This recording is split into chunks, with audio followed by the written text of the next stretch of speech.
Hi JD, it is so lovely to have you here today, and I'm looking forward to having this conversation with you. So, I'm going to start by asking you to introduce yourself, tell us who you are and what you do. Okay. Hi, Adolfa. So, first of all, thank you very much for choosing me to be to be an interviewer, or you will be an interviewer and choosing me to hear my story and what I have to say. Yeah. And well, this is the first. Well, it's not the first for me, but this is like a first for me from someone from my peer. You Yeah. know. So I'm JD. I'm not gonna say my age because I'm old. Um, and I am a model agent. I founded what is it? 8 years ago now. I think it's Um, 9 years ago. 9 years ago now. I think so. Oh, sorry, 9 years ago. Okay. Wow, you know really I well. did my Okay. research. Okay. Okay. And yeah, I started. I'm totally, yeah, 9 years ago, and I founded this agency with a friend of mine. Yeah. Well, colleague of mine. Now he's not with me anymore. Not with Rail anymore. He wants to do something else. And the idea came about because I felt like it was so empty Hmm. uh, when it comes to the boys, Yeah. the men's sport. It was like they were like accessories when I started out. I literally started 10 years ago, but then 9 years ago, I was really starting. So, you know what? I want to try to contribute about what is going on, what is wrong about this industry, what is wrong about modeling men's wise. So when I started out, was men's were like more bigger, more commercially looking, more actory looking. And I was like, something. And I wanted to imply my taste of Hmm. the ordinary looking boy or boys who has the features, but still also have the emotion to attach to Hmm. it. Hmm. And yeah, basically, yeah. Perfect. Okay. Mm-hmm. I'm going to move on and ask you. So, before you started working in the fashion industry, before Rebel, I don't know if you worked at Ula Models. So, before that, what were you doing? Before that, oh my God, oh, let's just start. Before that, I come from a very, very small town in Right, Belgium called right. Turnhout. Literally an hour and 15 minutes with the train from Antwerp. But everybody knows that Antwerp is like the big city that when you grow up, you just move it. And when I came here, I do retail, I did PR, I did showrooms. At a certain point, even before that, I even work at a hospital as a cleaning person, Wow, literally. wow. Yeah, I've done a lot of things that I've done styling, I done production, and then my eye just caught up on modeling. Hmm. I actually didn't even know what I knew. I remember when I was a kid, when I was a teenager, like let's say Yeah. 16, 17 years old, when I came to Antwerp at 15 years old, and Okay. I was like my eyes open. I was already different where I'm from. I was a bit, eccentric, more artistic. No one understood me from my little town. And when I came, I met people of my own intellect and more taste and stuff like Hmm. that, and actually developed. Yeah, basically, and just like, and I come across scouting. I didn't even know what scouting was. I didn't know that you could scout people and earn money from that. And I was like, oh, Hmm. okay, let's see. But it was never about the money. It was never about the money. It was just Hmm. like for me, because I was also always obsessed with beauty, and I used to like friends of mine. I used to be a model, and then like they will go to an agency, and then the next month I'm seeing them doing like all this Louis Vuitton and stuff. And I was like, oh, Yeah. cool, nice for you, you know. I thought like they did it really for free or something, you know. Yeah. Yeah. So I've done a lot of stuff in my yeah. Okay. And okay, so how did you start working in the fashion industry? And did you actually, so like you said earlier, you are literally telling people you could be a model. So did you actually stumble upon it, or you literally, it was, did you stumble upon it, or you literally said, this is what I'm supposed to do? You had this moment of clarity, and it's like, oh, I think I should be a model agent.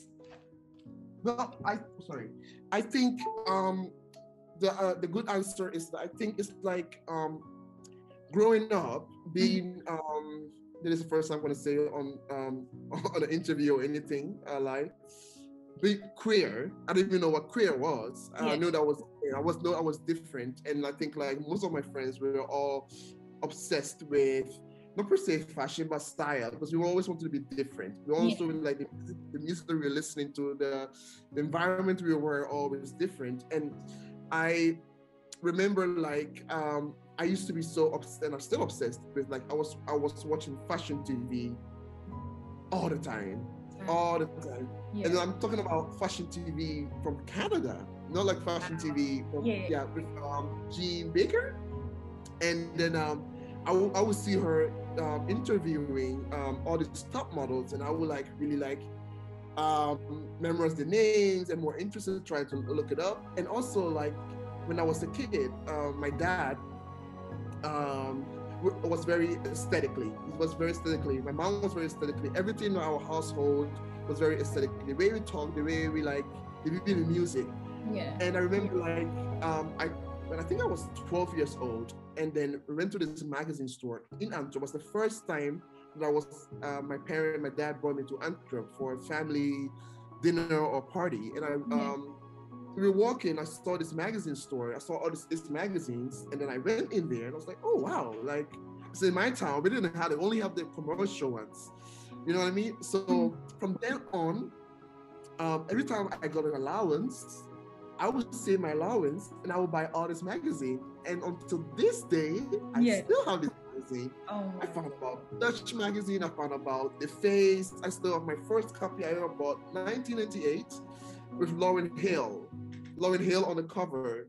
That was like, so I didn't really understood that it's in me, you know what I mean? But I was always upset with it.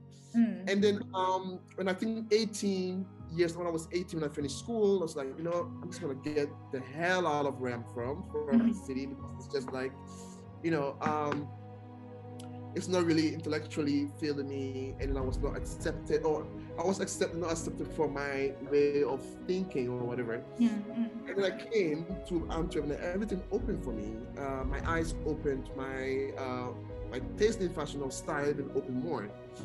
And then between times, I was doing small projects because people liked me. Like, look, when I go to party, I would dress myself up. I was every party, we would dress ourselves up. We go vintaging. They were like friends. We would make the clothes, customize it. They were like, "Oh, you look cool, JD. Can you post for me from my flyer for the party?" And I started making this kind of stuff. So I started to meet designers and stylists here in Antwerp. Antwerp, you know what I mean? And then I remember like when I would go to parties now, we would see Debna, I would see Chris Vanasha, I would see Ankomah, I would see like all these people. In the beginning, I didn't know, when you get to know each other. So I was doing their styling things, I was doing their, but still modeling, and I still know what the modeling looks like. So my friend Umet, I have also another friend, one of my best friends, Sophie is her name. She's half Brazilian, half Belgian, gorgeous girl, and a beautiful girl, very talented, drawing, designing, everything. And we were actually a group of people, all creative people. One does photos, one does styling, one does art, one does everything with it. And then I would pick out the models, and then we would do style. The other one was style. I would do the set design. But she was in relationship with this guy that she met at a party. Umet is her name, a Turkish German boy from Germany, from Berlin. And then he was studying at the Antwerp Fashion School. Right. All my friends were studying there. And then he knew about my taste. And he was like, for 3 years long, like, oh, JD, please, can you do my models, whatever? Because every year we do a show from first year, third year, or fourth year. Yeah. Can you find models for me? Because I don't like the models that they always book from agencies. Little do I know. I was like, you know what? I'm not going to do that because I know the Walter is not going to be really happy about it. So his third year, his last year, Yeah. he was doing this amazing collection. I was like, oh wow, because I was trying to find this collection to do something with it. And then I was like, you know what? I will do it. I'll do it. So I went outside, literally on the street in the summer, I think a month before the show. They used to do this show in June, so May, like literally every single day. And I found all these kids, like Black, Asian, every girls, boys. And I was like, you know what? And apparently they were good. And so I brought them in and I put it together and everybody loved it. They were like, oh, can we use this boy? Can we use this girl? So, sure, go ahead. I mean, I'm happy to help. So I think the day of the show, the first there's 2 days or 3 days of the show. The first day, I think the teachers were very angry about this. They were like, I thought they were angry. They're like, what is going on? Who are these people? You're supposed to go through a modeling agency. And they were all pointing at me. And Walter Berendorf was like, okay, what is going on? So it's JD. And I was so scared. Yeah. I was really scared about the teacher's behavior. I thought they were gonna kick me out because I was all around. And they were all happy about his models. And then they also share with other designers. So the third day of the thing, all the agencies were there, like from Belgium. They were all agencies. They were all talking to my models that I found, the street casting I found. I was like, oh, I didn't know anything. I was like, sure, of course, go ahead. Yeah. If you can sign and get money out of it, fine. Little do I know, I have a thing. So they gave me all my cards and stuff like that. And I took it. They were like, oh, why don't you scout for us? I was like, what is scouting? I didn't know what I was like, what is scouting? Yeah. So back then it was not like everything that you can, research by Google or whatever. I was like, oh, whatever, So at that time I was working for Levi's. I was doing the visual merchandising and showroom stuff in Antioch. I was like, actually I hate my job what I'm doing. So maybe but at the same time I found this amazing boy and I was like, oh, he could be really good about it. His name was Tino. Was really good at it. So I was like, so I looked at the card, go on net, the websites, and I thought like Ula was the most one that actually fitted my aesthetic wise. The girls, the boys, was a few boys like, oh, it's nice. So Ruben then, who I met at the show, I contacted him. I was like, hey Ruben, I met you at the show, and I was like, I have this really nice boy. I think he could do really nice. I think what I said, commercially. He would do it commercially. Maybe he would do like, So I sent the boy over, went to Brussels, and they was like, oh wow, he's good. They signed him. The next week he was confirmed for Prada exclusive. What? And I was like, okay, whatever, fine. So I was like, you know what, I'm gonna try scouting, just try scouting. So I think the week after that, I was walking and I saw this boy, gorgeous boy, at the construction building, working at the construction building. Beautiful.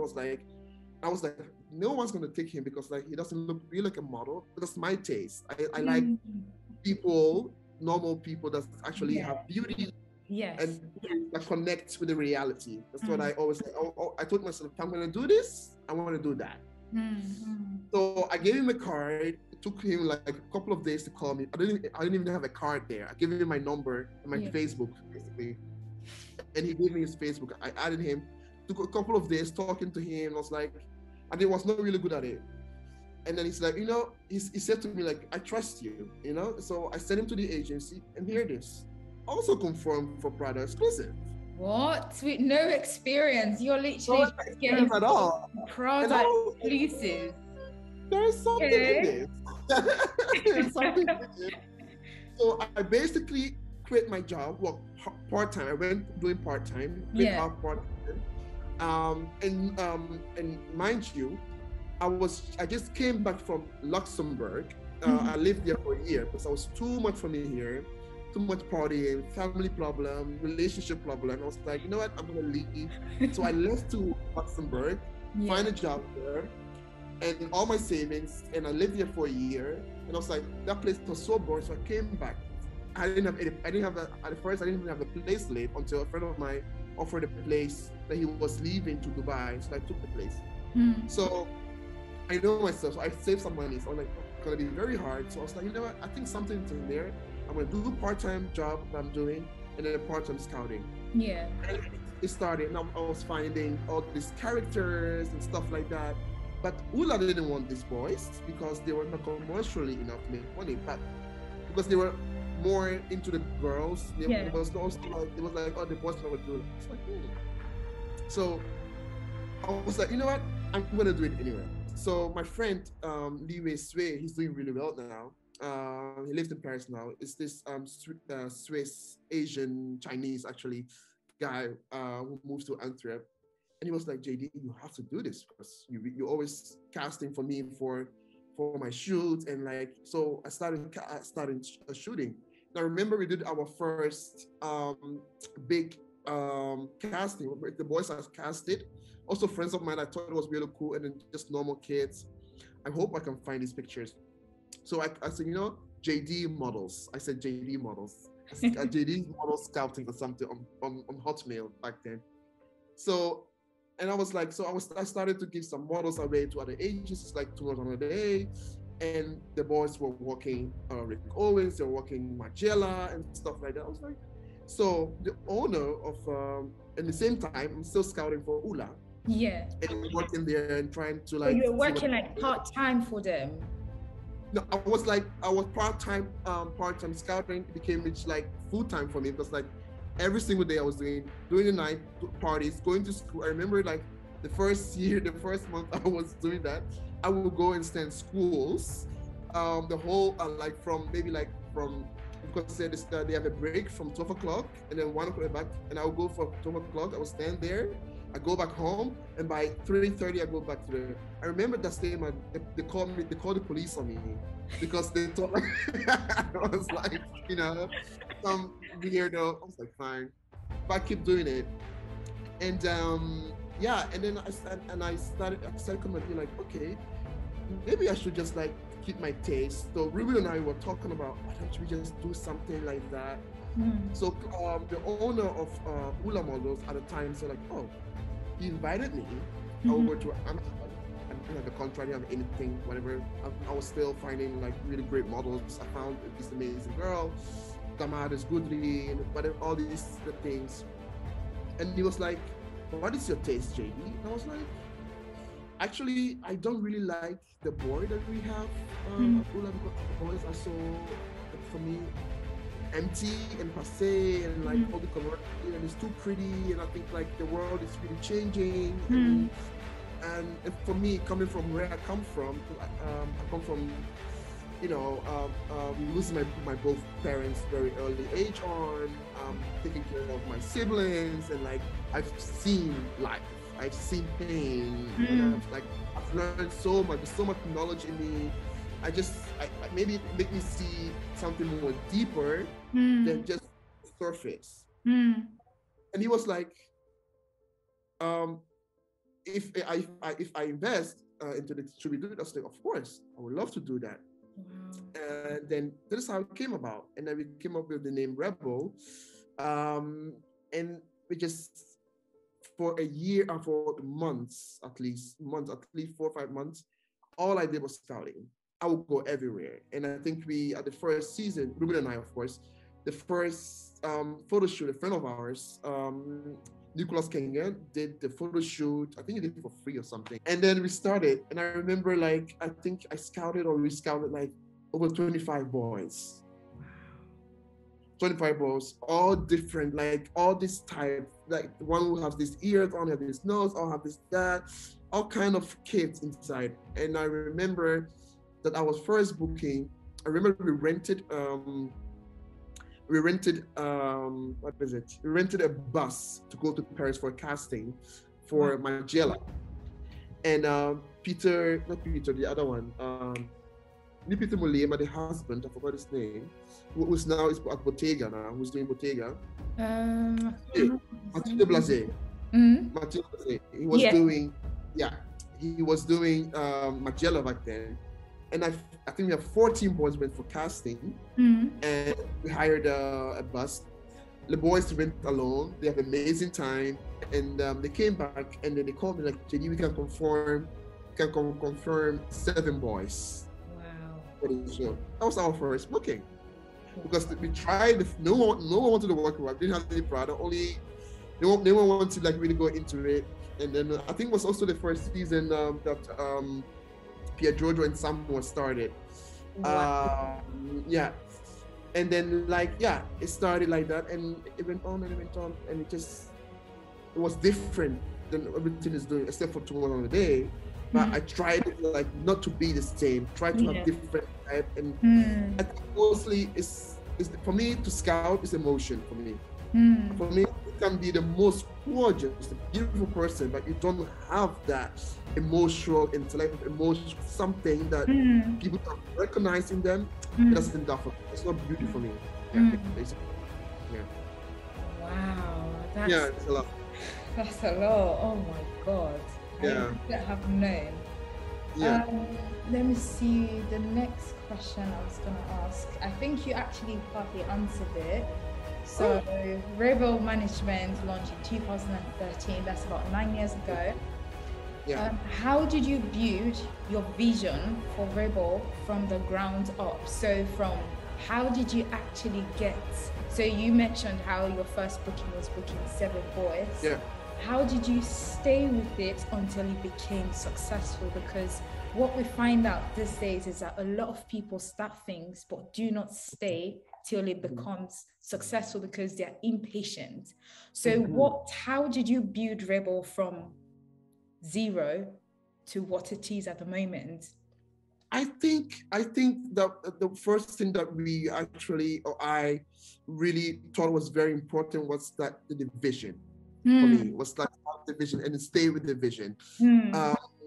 I said like first of all I was like what I had in my mind is like I want something very simple, because life is simple in a way, but we make it complicated, and complications or whatever it is, it comes in between, and you just resolve it.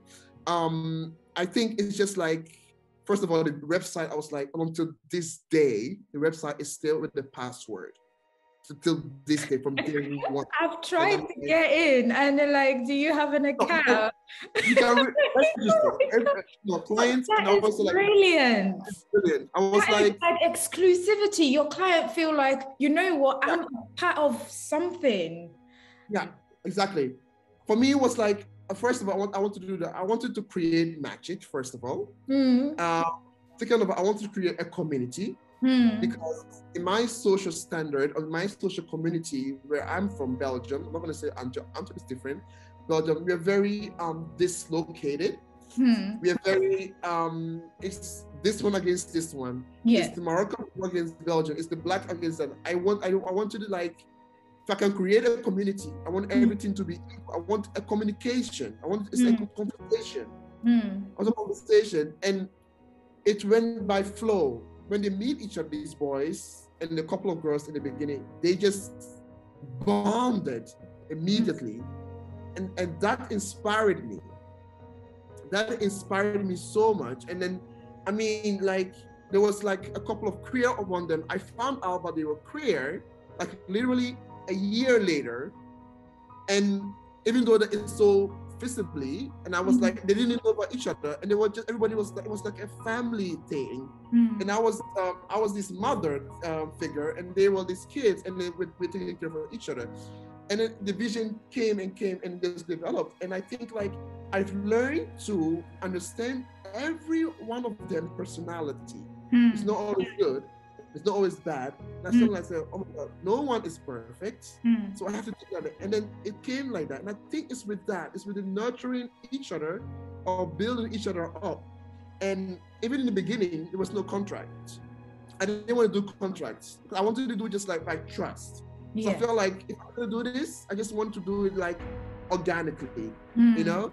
Of course, time changes and the life can be, there are people, you know, become jealous or whatever. So you are breaching. But until this day, they're still with us or with me all these years. And so it's just like to be able to see what the future holds or what you want in life, what you want to create something.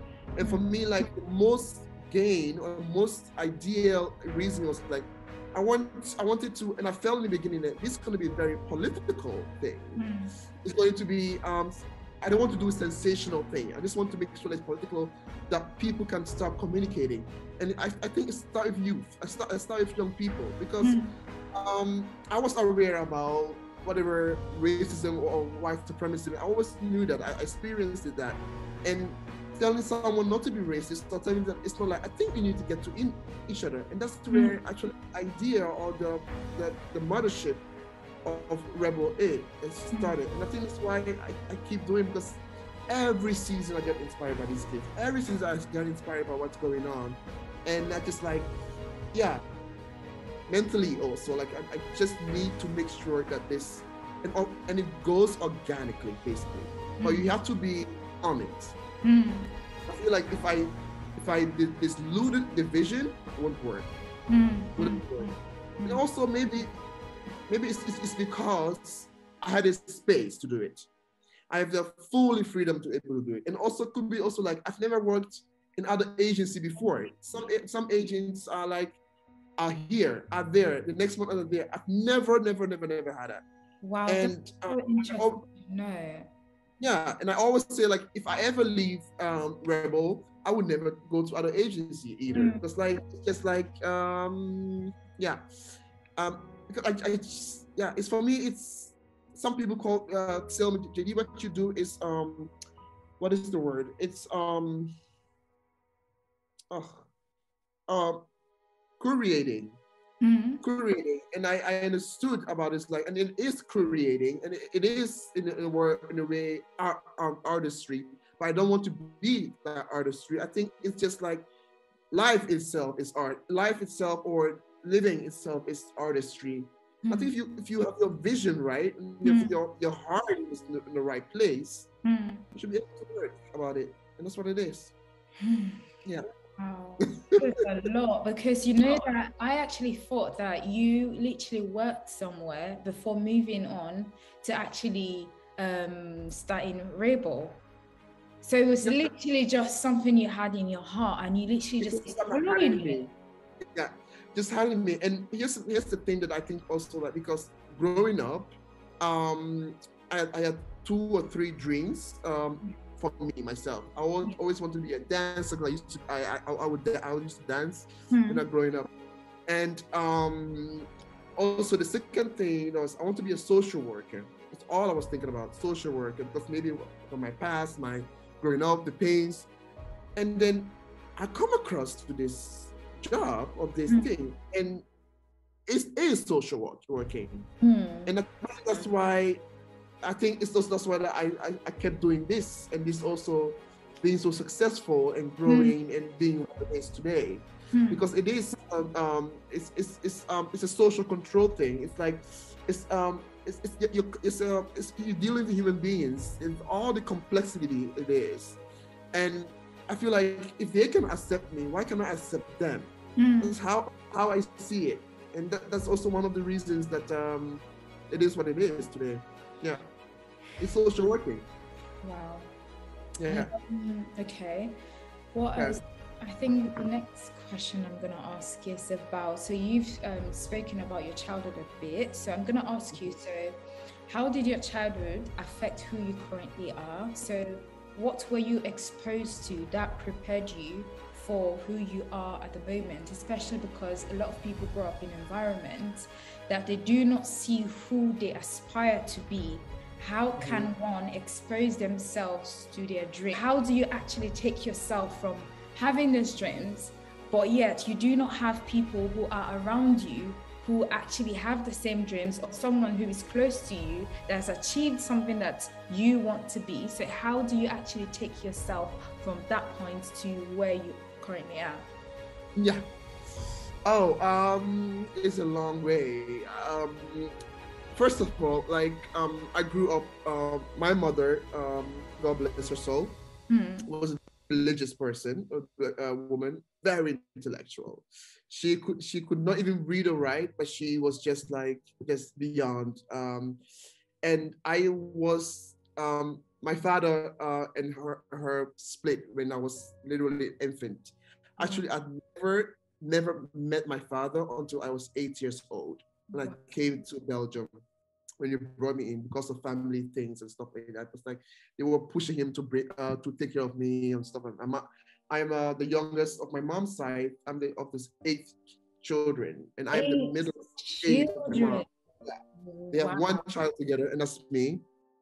And actually, she sacrificed everything. But she comes from a well-known family and well-set family. She actually sacrificed her whole life, her money, and gave to my dad to come to Europe to build a better life and bring her here and bring her children. So but that never happened. Your dad? My dad, yeah. Yeah, where was he?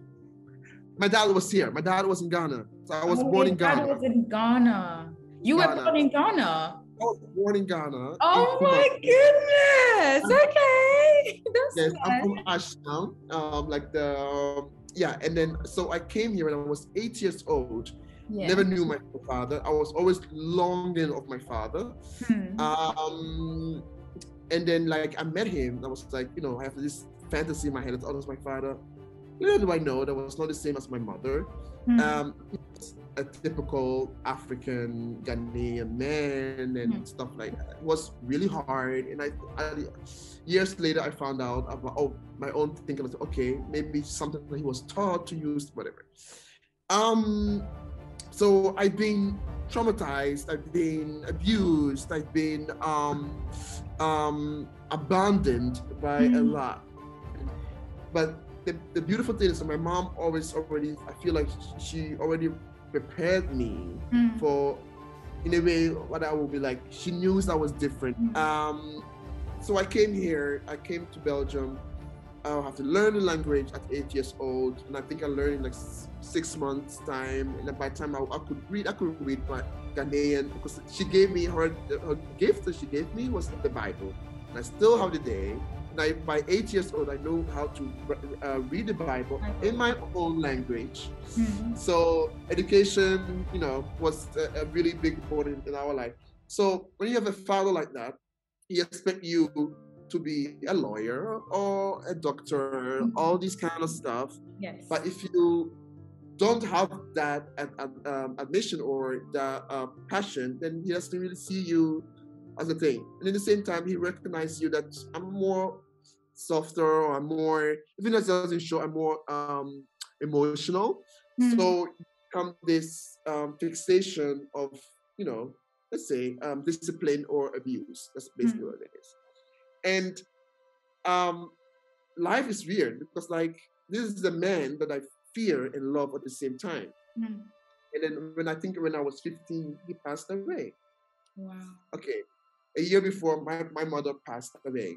So, whatever. So I have my siblings that I have to, take care of and stuff like that. And I think I remember when I was 16 years old, I got the custody of my siblings. 16 years old. 16 years old. That level of responsibility. Yeah, literally. 3 boys. So I got like a place from the government in my hometown, and then I raised this kid. It was a lot, but I think it was in me. I think what was the question again? Sorry. So the question is, being raised in the environment which you were raised, some people would take that as an excuse to not be great, right? They would say literally, I can't see who I want to be in my current environment. But what you did was take yourself out of there and then literally create a different life from what you were exposed to.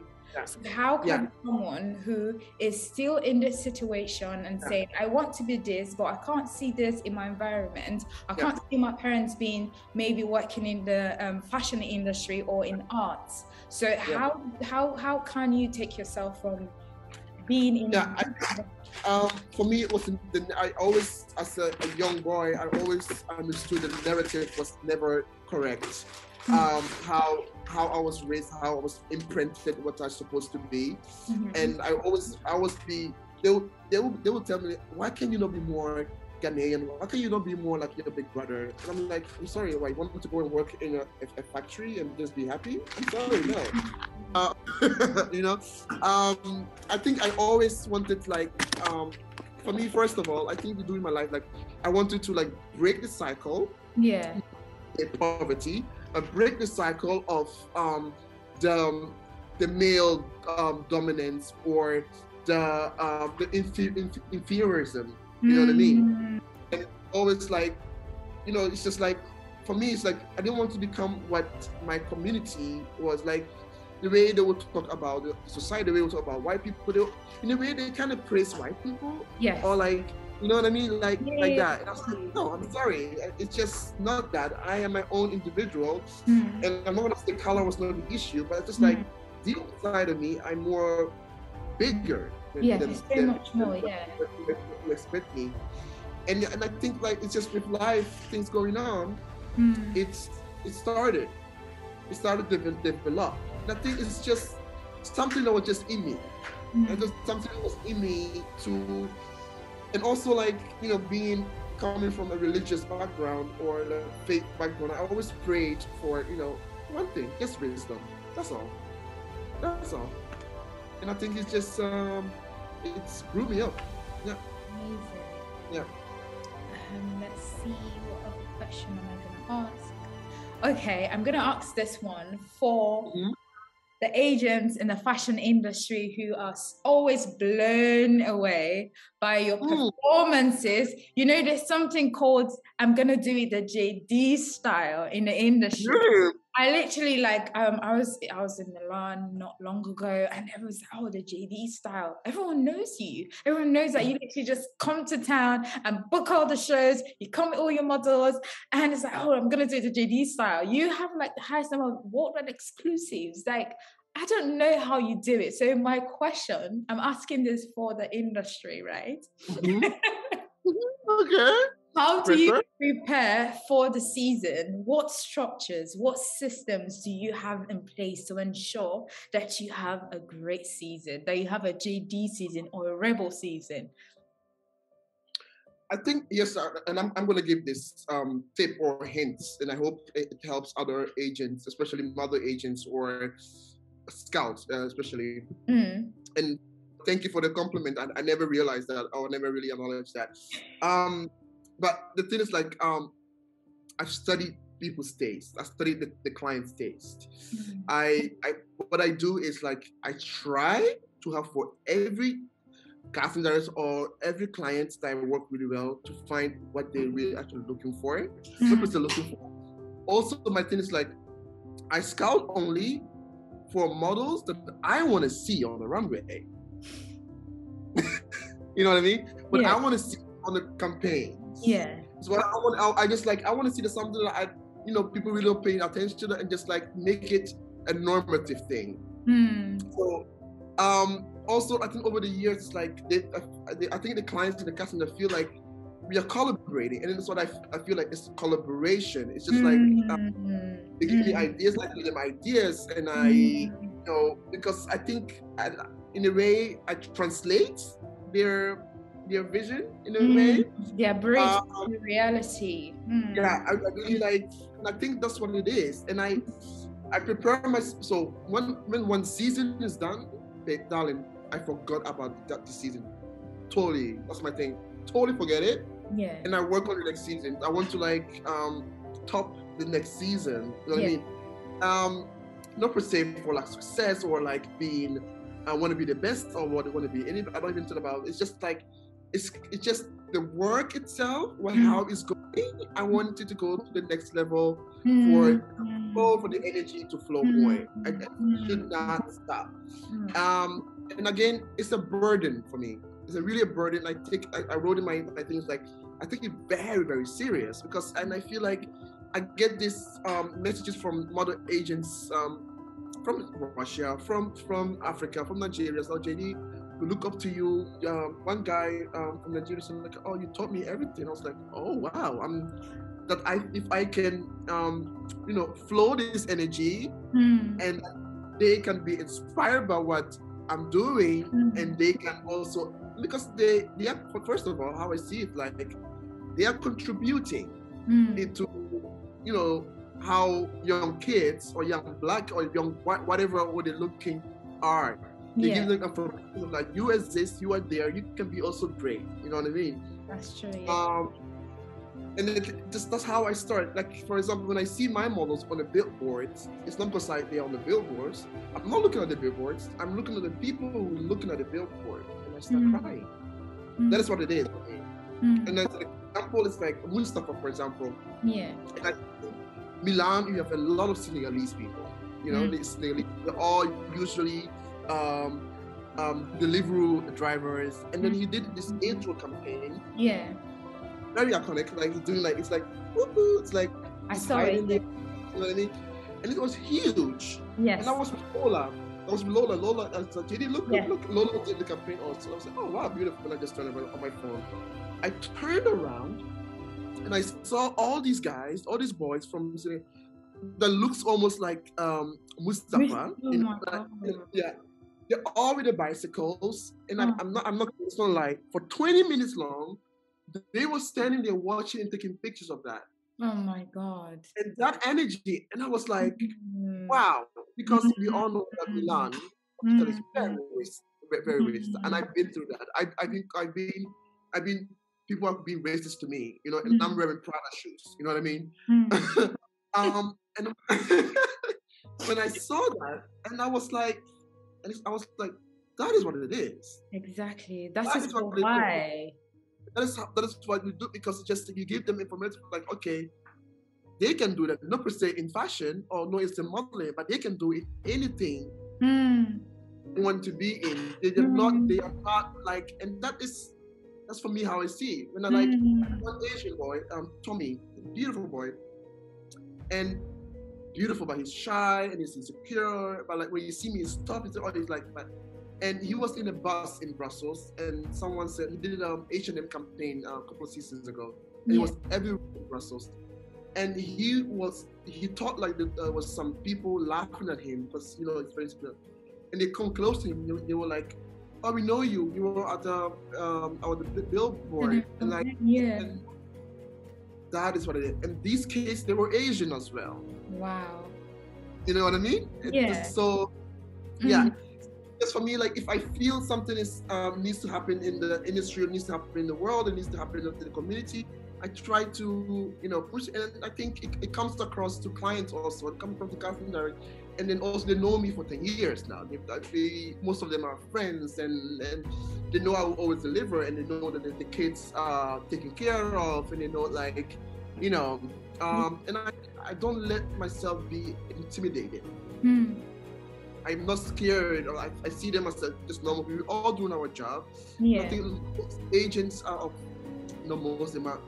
Some agents are there's always this hierarchy. That should stop. That should stop. I think if it's just as equal, I think things get better as well.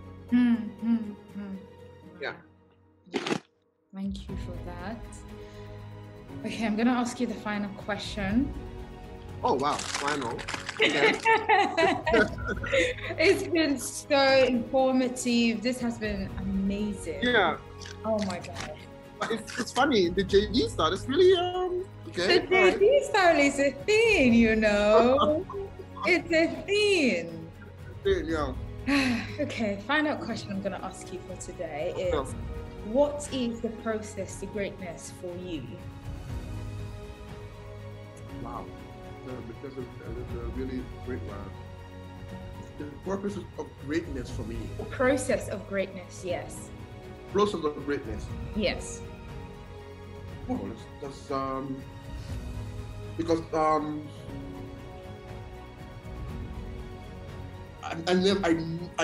don't acknowledge that I'm great, or I just because like. When I come from all this, I come home. I'm just me, and I have like the normal everyday life. And my brother is here. You just see me as the same person, and like but greatness. I think the process of greatness. I think is if after I'm gone. After that, when I'm done with this, after even I retire, or like I move out, or like I pass away, I just hope that that the impact I have for people, the impact I had. I hope I've not changed, but I hope I helped create a different narrative. How you can do stuff, how you can, wait, not per se righteously, but just like from the heart, from the heart. And I think if you do something from the heart, it spreads. And that, for me, greatness is energy. If the energy can spread, it can make someone's life not per se better, but acknowledge this person. This one simple acknowledgement in your soul, then it's beautiful. It's beautiful. But I think for me, I feel like I have so many things that I can still do and show and achieve. And it's coming because you will find out. You'll find out soon. I'm looking forward to it. You'll find out soon. Yeah. So is there any other thing you would like to say, or if you have any other contribution to add? I'm all ears. All I want to say is, first of all, I'm very proud of you doing this. I think it's brilliant. I think it's brilliant, and I'm dying to find out who other people you're going to interview about it. And all this, like, also I want to tell you that I'm proud of you as a person, as a talented Black woman, not even Black, African woman that you are. And I know I see you at what you're doing, the way that you go to Africa and try it. You do it with heart and passion. And I just want you to just let me be a beacon of hope. I hope for you to continue what you're doing, and don't give up. Don't give up. Thank you. Thank you so much. It means a lot to me. Thank you so much.